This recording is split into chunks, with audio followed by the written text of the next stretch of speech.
America, and I'd like to ask anybody that is responsible for a P&L to think today, just do a calculation in your head. Figure out what you spend on physicians, and then figure out what you spend on nurses and patients. And I'm hoping that by the end of today, we can get a little bit of movement on the importance of these important groups. I'm absolutely privileged to moderate today. I don't have to do that much. My name is Matt Britland. I'm the director of Edge Medical Solutions. We work on capabilities. Anywhere people are working in health, we try to make the people the best people we can. I started as a nurse many years ago, before nurse practitioners were invented, and I've had the pleasure of knowing Richard, who I consider to be the godfather of advocacy, Richard Vines, who will be a stranger to some of you, but not many. Beth, who I met as a nurse clinician, who then developed cholangiocarcinoma and is now a patient nurse, both sides of the bedside, and the fantastic Jemma, who's taken the Cancer Nurses Society of Australia, the CNSA, which is a massive undertaking, because if you think about what we spoke about this morning, we've spoken about the issues that we've got with primary care and doctors and the skills gap. Australia is just about to look up at nurse practitioners like the UK and Spain and Canada have been doing for a long time. And the CNSA, the Cancer Nurses of Australia, I've seen have increased massively their professional standing, and Jemma is going to talk to that today as well. So what we really want to get out of today with this audience is how much do you actually invest in these groups? How much time do you spend with them?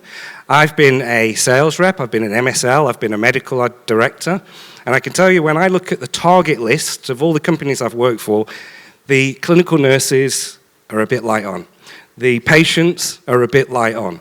And I challenge anyone again to look at the target list that you're going towards, and if it's 90% physicians, I think we're going wrong as an industry. If we want to build trust as an industry, if we want to impact the quality use of medicine as an industry, we've got to look at the quality use of medicine from the multidisciplinary team. That includes the patient. So I'll get to Richard last. I might start with you, Beth. Beth, I've known you for a long time, and I think you're quite amazing, but you've been on both sides, right? So when I met you, you were a clinical nurse. When you hear patient centricity, what does it look like to you in reality? I think patient... Let's go a bit closer. Patient centricity really means that patients in the middle. They're our focus. So I think that where I've excelled is working in a team, and it's a team that wants the absolute best for that lung cancer patient. And for us, stigma isn't there where it is everywhere else. And when you look at funding for lung cancer trials, it's the lowest of the low. So patient centricity isn't there, but it needs to be, and we need to be part of the change that makes that happen. Okay, and part B to that question. What are the moments that you've thought we're really not being listened to, either as a nurse or a patient? Can you just give me that again, sorry? Have you just tell about as a time when you've sort of gone, I'm not being listened to. This isn't working. I can give you an excellent example. Just a bit closer, sorry.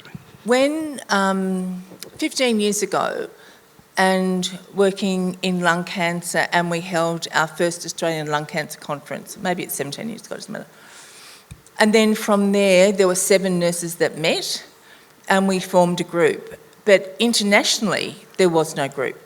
And there was no one that was like-minded to bounce ideas off.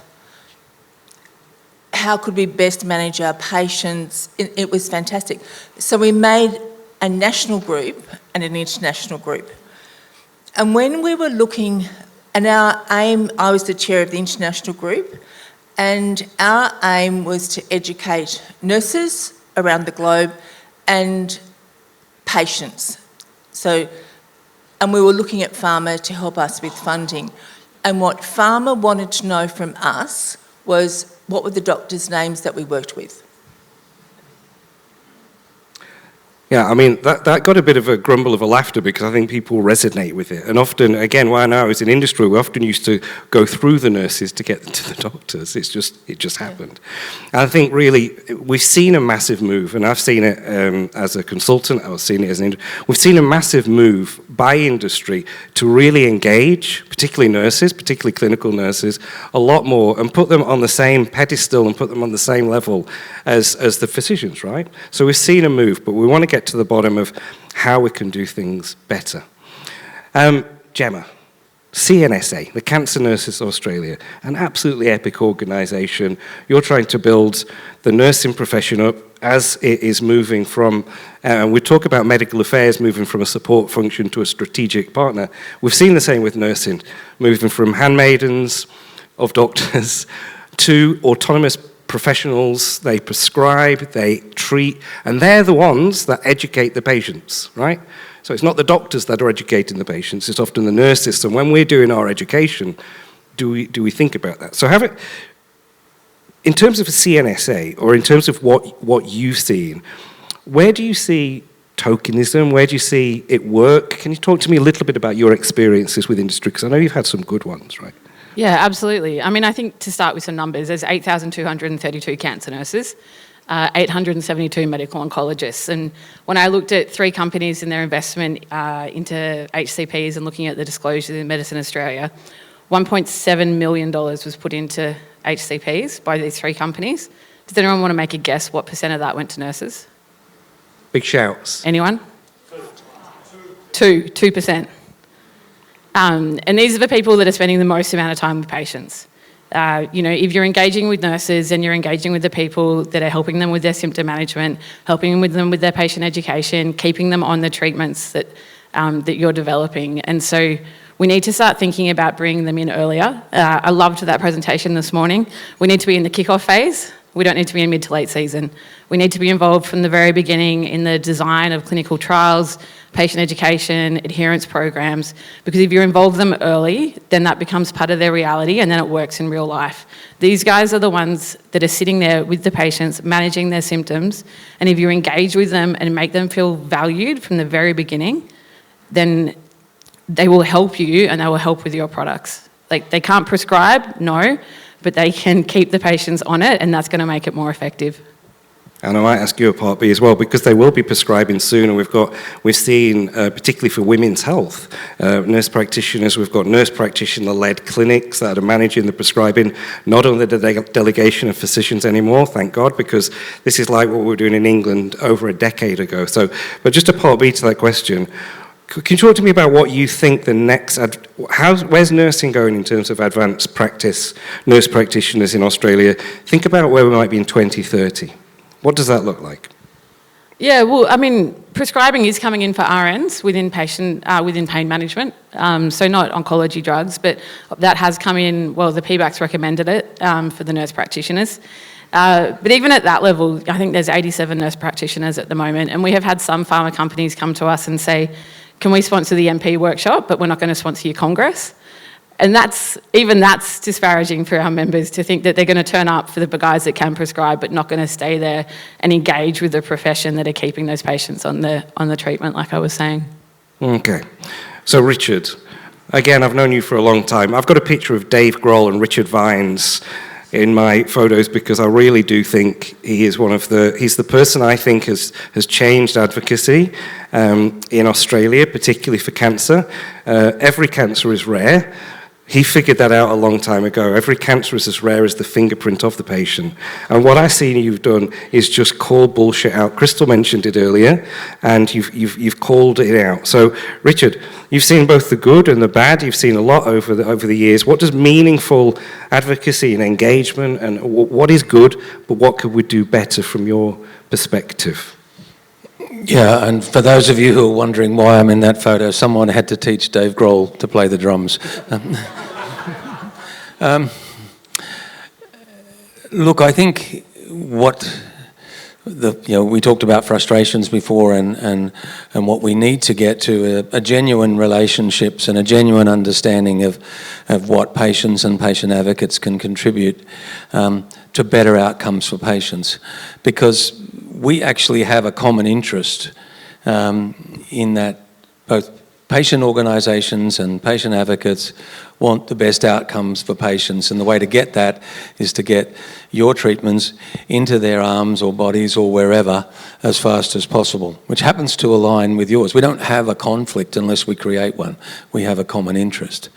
And the second part of that common interest is that there's, I think, according to Matt, there's 250 people in this room, and sadly, between 100 and 125 of you are going to get cancer. And when you do, you will be patients. And when you do, cancer diagnoses do not come with lobotomies. So if you want to be taken seriously when it's your turn, you have to build an ecosystem that takes those current patients seriously now.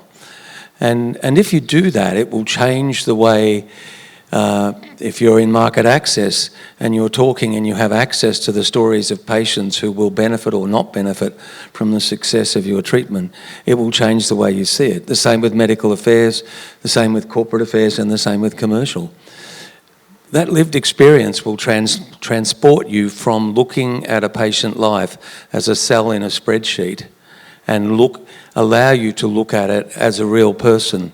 So when it is your turn either to live with cancer or live and care for someone who is living with cancer, you'll be more ready and you'll be more valued by the people who come after you. Thank you, Richard. Beth, to you, as your patient hat, Okay. rather than clinician hat. So we were talking a little bit about, so often in industry we felt a little bit inhibited that we can't educate patients, and I think that's, we all understand that we probably can, and we've probably just taken a very conservative view on it. But if we really want to bring patients into our strategy, our clinical trials, hear from them, because often we ask healthcare professionals or we ask advocacy groups, mainly healthcare professionals, and we know there's a disconnect. How can everybody in this room on Monday change what they're doing to bring the patients in? When do they bring patients, and where would you start? I think you need to start at the beginning. Just a bit closer, sorry, Beth. To start at the beginning. And I wouldn't be here had it not been for drug trials. And I've just started another trial on Thursday. I do have stage 4 cholangiocarcinoma. I know that my future looks a bit like a slippery dip, but it's kind of up and down. But I, as the patient, want to facilitate change. Jemma and I were speaking before about something that we did with the Lung Foundation and early days of lung cancer patients surviving when there was a mutation. And the consumers were all over the shop and they had their agenda instead of a shared agenda. So we trained our lung cancer consumers to have respect in the room. It's not just about them. There are stories to be listened to and how to curb them in. So I think there's training, but to have the round table, like don't do Zoom, because I think with Zoom we lose so much. We lose a lot of the feeling in the room. Patients have a lot to say, and there are really challenging side effects. There are really harsh things that they go through, but I also think that you need to hear about what it's like being a patient, and patients will hide stuff from their oncologists. They don't tell them everything. They want to present their best foot forward, but they will tell a nurse and they will tell you, because this is their truth. So get them in right from the beginning. Let's do some training and let's get them in from the beginning. Do you think we do train? Do you think we educate patients well, particularly in chronic diseases like cancer or coronary artery disease? Do you see good education of patients? And do you think the pharmaceutical companies who are the custodians of some of these medicines, do you think they've got a part to play in direct patient education? I do. I think that, so like I put on my lung cancer nurse hat, that's the only way that we have been able to educate patients, educate nurses on an international level. Every year we have a seat at the table with the International Lung Cancer Conference. There are other meetings that we attend to.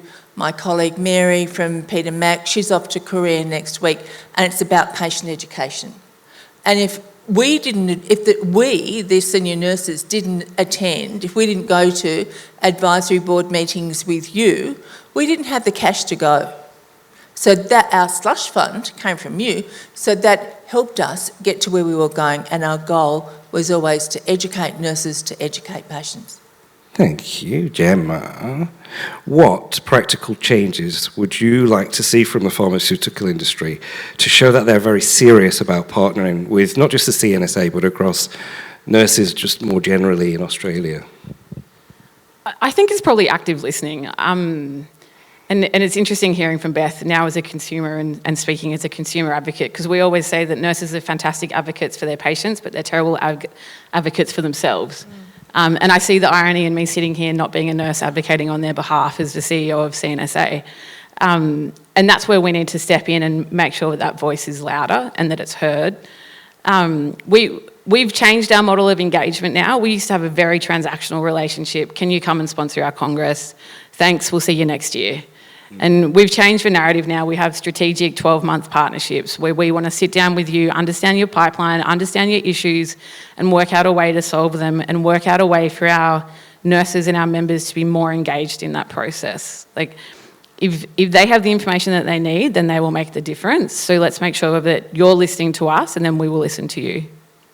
Thank you. Richard, so can you share, do you think, an example of where advocacy has reshaped a company or a policy or a drug decision? Can you think about a specific example of where advocacy is impacted? Well, I think I can give you an example, a very good example of what's possible, which was that in 2019 we established something called the National Oncology Alliance, and we brought it together. It wrote a report called Vision 2030. We advocated like crazy to Greg Hunt and other politicians, specifically because we wanted an Australian cancer plan, and we ran 11 workshops with hundreds of thousands of people, and we finally managed to convince Hunt that we needed an Australian cancer plan, which was released 18 months, 2 years ago, and it's changed so much around the way that cancer navigation is done, and it's an extraordinary achievement. And what gave him, I have a letter somewhere from Greg, and what gave him confidence was that we were all in it together. We had pharma, we had clinicians, we had academics, we had patient groups, we had all of those people saying this is the way to do it, because we all trusted each other. And if I could leave you with one quick message, it is you have to be bold, you have to be brave and stand up and say, and I said it at one Senate inquiry, Senator, you need to understand, if you are calling the process with Big Pharma corrupt, you are calling me corrupt. And I'm sitting here now, and if you'd like to name me, I'm really happy to go. And, you know, we've got to fight against this concept that Big Pharma is a problem. It's not a problem, it's the solution. And we need to stand with you, and you need to stand with us to make this work. Yeah, I mean, we've seen some really good public-private partnerships like Omico's Prospect. We're just about to do one in coronary artery disease with Jemma Figtree, where we're bringing companies, Qantas, Telstra, my weight loss clinic, various people around the table to identify problems in coronary artery disease and move away from that transactional model to real partnerships, where industry are part of the decisions with patients and with clinicians. And I'd love to see more public-private partnerships. I think we all know when we leave this room, you know, that we can't wait for the HTA to fix. We need to actually do something and step in. So we've got 1 minute left. I'm a stickler for time, but I'm going to give everybody 25 seconds. I'm going to start with Richard. Richard, if you had a magic wand, a Harry Potter magic wand, you're going to go and cast a spell on this audience so that they go out on Monday with something else in their mind. What would that spell be? I think it would be trust yourselves, fight your corner, spend time building relationships. Don't come talk to us with a pipeline, come talk to us with your ambitions, your strategies, your hopes, your dreams, and allow patient groups and patient organisations to give you the same back, and let it build over time in a proper strategic relationship, and understand that we're not a homogeneous group, we are very different cats. Beth, cast a spell. My spell is you need to listen with the ears of your heart and follow your gut feeling, and to trust consumers and trust nurses. Guess what? Cast your spell. I think I would say that nurses bridge science and lived experience, and that continuity of care is really important. I think if we did a survey today of nurses, the trust element will be much higher than what we saw with the doctors this morning. I think we should leverage that while it's still there.